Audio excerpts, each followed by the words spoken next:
عزت ہے، پر رب کی نظر میں بندہ مومن کی عزت کعبے سے بھی زیادہ ہے۔ اب یہ کتنی بڑی نعمت ہے، اس پر کتنا بڑا ہمیں تشکر کا اظہار کرنا چاہیے تھا، لیکن ساری زندگی جٹ بٹ چودھری ہونے پر تو فخر کیا، مسلمان ہونے پہ نہ کر سکے۔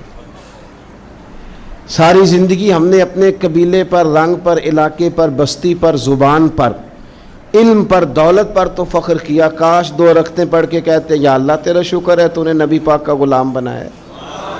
یہ اتنا بڑا اعزاز ہے کہ دعائیں مانگ مانگ کے بھی بہت سارے لوگ اسے حاصل نہ کر پائے، ہمیں بن مانگے ملا ہے۔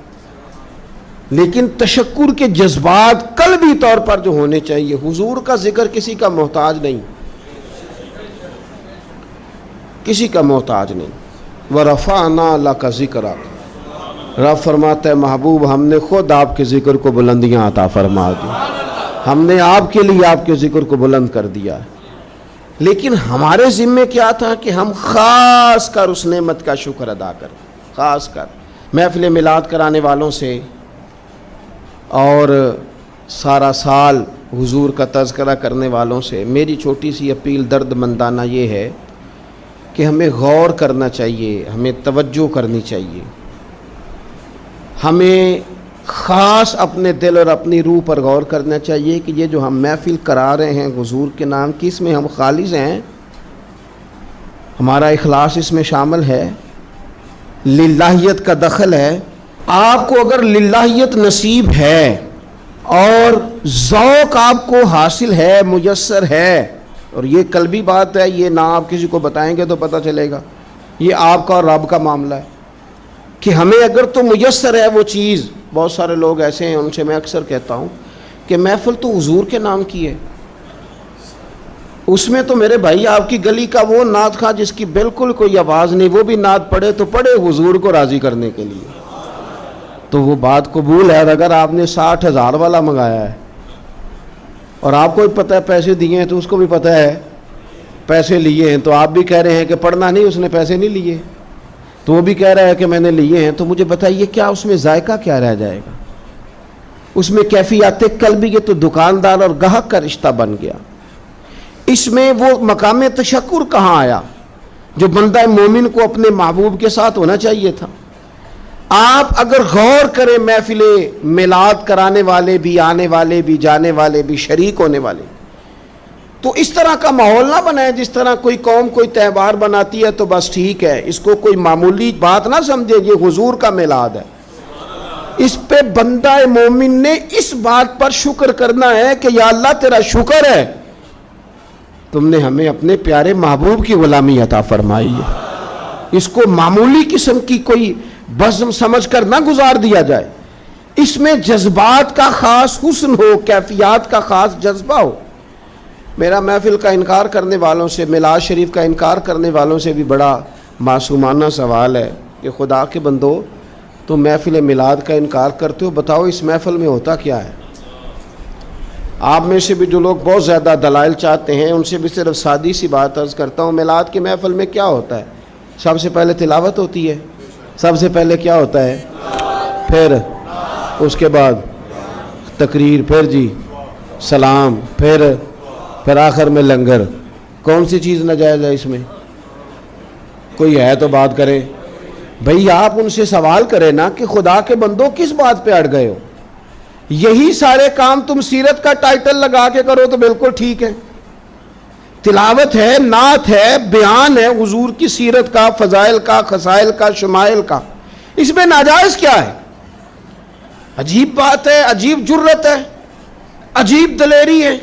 آپ کس کو ناجائز کہہ رہے؟ قرآن پاک کی تلاوت کو، حضور کی نعت کو، نبی پاک کے ذکر کی تقریر کو، درود شریف پڑھنے کو، دعا مانگنے، کس کو ناجائز کہا؟ آپ بڑی جرت سے، اور یہ ہے کہ ڈھٹائی سے آپ کہہ رہے ہیں ناجائز ہے۔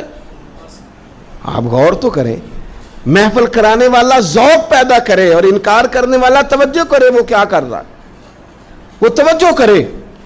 میلاد شریف کی بزم کو پورے شوق سے کریں، درد سے کریں، اس میں کثرت عوام کی ضروری نہیں، بڑا خطیب ضروری نہیں، بڑا نعت خواں ضروری نہیں، اس میں تو دل کا جذبہ ضروری ہے۔ حضرت شاہ ولی اللہ صاحب محدث دہلوی رحمۃ اللہ علیہ فرماتے ہیں کہ میں مکہ مکرمہ میں میلاد شریف کی محفل میں شریک ہوا تھا، اور فرماتے ہیں جب میں میلاد میں پہنچا ہوں تو میں نے زمین سے آسمان تک نور ہی نور دیکھا ہے، کیونکہ وہ لوگ اللہ کے حضور اپنے دل لے کے حاضر تھے کہ تیرے محبوب کی غلامی پر شکر ادا کرنے آئے۔ تو محفل میلاد والے اس بات پر توجہ کریں۔ 4-5 اجزاء ہیں محفل کے جو تقاضے، ان تقاضوں کی روشنی میں اگر میلاد شریف کیا جائے، سب سے پہلے محفل مبارکہ میں تلاوت ہوگی۔ قرآن مجید ایک ایسی چیز ہے کہ نبی پاک صلی اللہ علیہ وسلم نے فرمایا قیامت کے دن نا یہ قرآن تمہاری شفاعت کرے گا، اس کو پڑھا کرو، اس کی تلاوت کیا کرو۔ اور غور کریں میں کیا عرض کرنے لگا ہوں۔ قرآن مجید کہتا ہے قد جاءکم من اللہ نور و کتاب مبین، اے لوگو تمہارے پاس اللہ کی طرف سے نور آیا اور کتاب مبین آئی۔ تو میلاد والے رسول کے ساتھ جو چیز آئی ہے وہ قرآن پاک ہے، قرآن آیا حضور کے ساتھ۔ قرآن پاک کی تلاوت خوبصورت ہو محفل میلاد میں۔ ویسے تو سارا قرآن ہی حضور کی نعت ہے، سارا قرآن ہی، اور میں حیران ہوتا ہوں کہ نقیب اعلان کر رہا ہوتا ہے سارا قرآن حضور کی نعت ہے، نعت کا کہہ رہا ہوتا ہے سارا قرآن حضور کی نعت ہے، تو پھر ان سے کہنا چاہیے نا پڑھے چند آیتیں، سنا پھر آپ شعر ہی رہیں، چند آیات کی تلاوت کریں نا، مہربانی فرمائے۔ آپ نے کہا ہے نا سارا قرآن حضور کی نعت ہے، ذوق سے تلاوت کی جائے محفل میلاد میں۔ سارا قرآن حضور کی نعت ہے، پر جن میں ذرا خاص وضاحت کے ساتھ حضور کا علم شریف ہے، فضائل ہیں، خصائل ہیں، شانیں، جن آیات میں چہرہ والضحیٰ کا ذکر ہے، زلف واللیل کا ذکر ہے، سینہ علم نشرح کا ذکر ہے، حضور علیہ السلام کی نظر مازاق کا ذکر ہے، جس میں رسول پاک کے علم مبارک کا ذکر ہے، جس میں حضور کی رحمت کے تذکرے ہیں، یہ آیات تلاوت کی جائیں اور اچھا قاری تلاوت کرے، اور پھر تلاوت کر کے ان کا ترجمہ بالکل سادہ ترجمہ ایک قوم تک پہنچا دیا جائے، تو محفل میلاد میں یہ خوبصورت خدمت ہوگی۔ یہ میلاد شریف کرانے والے ایک اچھی بات لوگوں تک پہنچائیں گے، اچھے انداز میں قرآن پاک کی تلاوت کر کے، اور یہ بات یاد رکھ لیں، اپنے دل کی تختی پہ لکھ لیں، اللہ کے پیارے رسول صلی اللہ علیہ وسلم نے فرمایا اس قرآن کے ذریعے اللہ قوموں کو عزت عطا فرمائے گا۔ تو میلاد شریف کے اندر آپ اچھے قراء کو ضرور دعوت دیں، بہترین قرآن مجید کی تلاوت آپ سنیں، اور اچھے انداز میں آپ نبی پاک علیہ الصلاۃ والسلام پر نازل ہونے والی اس کتاب کی تلاوت سنیں۔ دوسری بات یہ کہ میلاد شریف میں نعت پڑھی جاتی ہے، نعت کہتے ہیں حضور کی تعریف کو، بڑی سونی کر کے نبی پاک کی تعریف کی جائے، بڑی سونی کر کے۔ یہ نا میں کیا عرض کروں اس نعت خواں کی خدمت میں بھی جو اتنا اعلیٰ کام کر رہا تھا، وہ اس لائن میں کھڑا تھا جس لائن میں حضرت عباس بن عبد المطلب کھڑے ہیں، اس لائن میں تھا جس لائن میں حضرت حسان بن ثابت ہیں، اس صف کا نمائندہ ہو کے کہاں اپنے آپ کو کمزور کر بیٹھا ہے، 20,000 پہ 25,000 پہ، اتنا اعزاز والا کام، اور کہاں اپنے آپ کو گرا لیا اس نے، یہاں تک لے آیا اپنے آپ کو۔ نعت شریف تو جذبات تھے بندہ مومن کے، اور نعت کے لیے مشہور آدمی کی ضرورت نہیں، ذوق اور شوق کی ضرورت ہے۔ علاقے کے آپ بچوں کو کہیں وہ حضور کی نعت شریف پڑھیں، نبی پاک کا تذکرہ کریں، سونا کر کے حضور کا ذکر کریں۔ آپ کو پتہ ہے حضرت عباس رضی اللہ تعالیٰ عنہ نے عرض کی یا رسول اللہ آپ کی نعت پڑھنا چاہتا ہوں، آپ کا قصیدہ لکھا ہے، تعریف لکھی ہے، پڑھنا چاہتا ہوں، پڑھوں؟ تو نبی کریم علیہ السلام سادہ بھی کہہ سکتے تھے پڑھ دو، لیکن حضور نے پتہ کیا فرمایا، یا رسول اللہ آپ کی تعریف لکھی ہے، پڑھوں؟ تو حضور نے فرمایا پڑھیے، اللہ آپ کے دانتوں کو سلامت رکھے۔ اتنا اعزاز نعت کا، اتنا اجر حضور کی نعت کا۔ حضرت حسان بن ثابت رضی اللہ تعالیٰ عنہ جو نعت پڑھتے تھے تو وہ نعت کیا تھی؟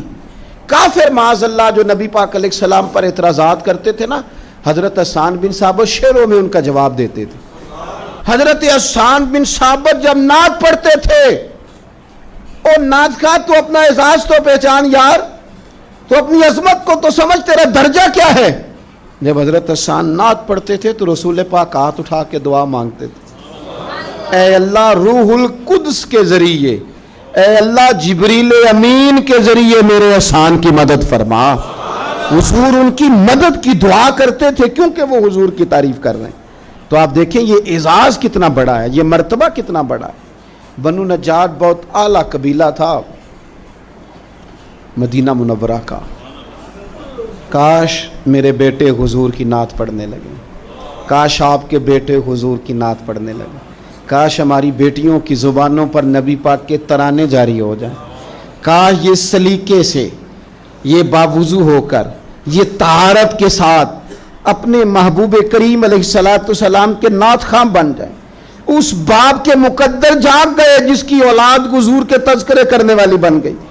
وہ بڑے منصب پر فائز ہو گیا جس کے بچے نبی پاک کی مدح خوانی کرنے لگے, ثنا خوانی کرنے لگے. بنو نجار قبیلے کی بچیاں حضور مدینے آئے تو دف بجاتی, وہ ننھی بچیاں جو بیٹھ کر وہاں دف بجاتی تھی رسول پاک کی جانب اشارے کر کے گاتی تھی کہ ہم ہیں بچیاں نجار کے عالی گھرانے کی, خوشی ہے آمنہ کے لال کے تشریف لانے کی.